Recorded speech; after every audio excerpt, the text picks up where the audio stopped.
Friends, I'm talking to you on a very important subject today. It's weeds in your life. Get the weeds out is what we're talking about. And I think at the end of this, you'll understand what those weeds are. In my house, these are the weeds that I come home to when I come home from overseas. This is what I see growing everywhere. Weeds, weeds, weeds. This is what I like to do to them. Kill them. Get them out of my yard. They have a real ability to grow, especially in Florida, where that rain just seems to activate every weed on the earth here. And that's why they call it the tropics. But listen, get the weeds out of your life. How are we going to do that? That is an important subject because we all know that there's things that are in our life that we want to be removed from our life. They could have come. A lot of people make excuses. They say, well, I am this way because of the neighborhood I was raised in, or I am this way because of the friends that I had when I was young, or you don't know the school I went to, or boy, my parents were this way and that's why I am that way. There could be 1,000 of reasons why you are the way you are. But the good news is that God gives you a second chance. And that second chance is when He comes in through Jesus Christ to live in you, then you become a new creature. All things are new, old things are passed away. But in the earth, He made the earth and He created it beautiful. And He created Adam and Eve and gave them the power, the authority, the dignity, the posture to rule the earth. And then they sinned, they fell away. And God, in His love for them, He restored them through Jesus Christ and gave them a second chance, just like He's giving you a second chance.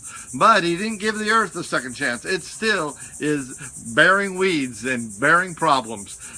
But in your life, you don't have to bear weeds anymore. You can enter back into that garden of tranquility and peace. That is the lifestyle that God is wanting for you. Whatever situation you're in, whatever troubles facing you, there is a posture of tranquility and peace that you can walk through anything. You can overcome anything.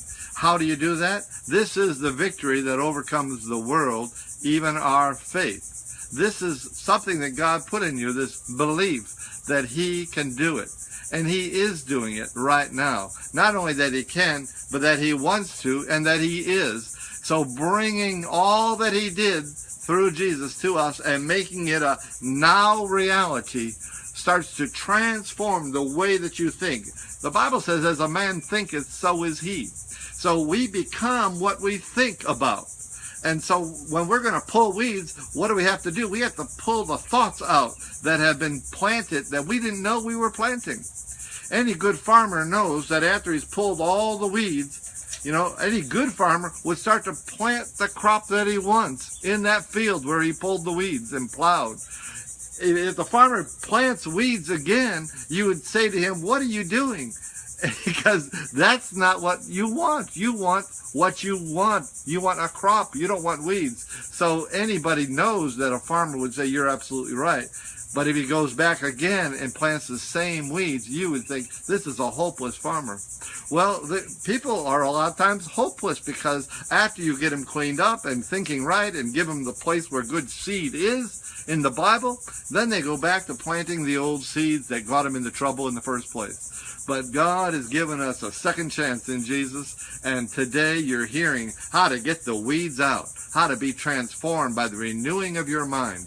And otherwise, if you lose your mind, I tell you what, you can't control your ship, and your ship is on a destiny course. God has a plan for your life, a purpose for your life, and a power for your life. But you can't get there if your ship is out of whack, if your mind and your thoughts can't seem to rest in tranquility and peace so that you can get to that shore, get to that port, get to that destiny that He has for you. You are unique in the earth, and you're the only one who can run that ship. And so today, let's plan on getting the weeds out. I think that you have to first, before you do that nice garden, though, you're going to have to work on what you're going to have to sit down with yourself and ask, what am I thinking about?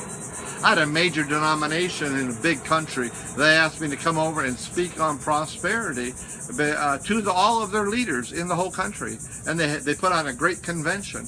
And I was thinking about this because I knew they didn't believe in it. So I'm thinking, how do I address this problem of something that they as a group do not believe in? So the first day, the whole day, all I did was go into that garden of people and pull the weeds out of all the objections to prosperity and peace and abundance and the promises of blessing. I had to pull all the weeds out so that the next day I could start planting. Well, you might be in that same situation in your life. Maybe it's a sickness in your body. Maybe it's a problem in your bank account. Maybe it's a crisis in your family relationships. There is a good seed for any problem that you're facing. And that seed always produces because it's a God seed. And a God seed is incorruptible. In other words, it will never fail. So let's get the weeds out, plant the good seeds, and be a smart farmer, because that's what God created us to be. He wants us to rule and reign in life through the abundance of grace and the gift of righteousness. In other words, take a posture within ourselves of right standing with Him, right in our thinking, right in our talking, right in our relationship. Let's harmonize with Him as we walk our days on this earth and get the weeds out. Now, let me help you any way I can. I'd like to come into your house somehow through books, through tapes, through personal conversations, through prayer, and get the weeds to look like that. Get those weeds dead so that you can live a better life. This is Kevin McNulty. I love you. See you tomorrow.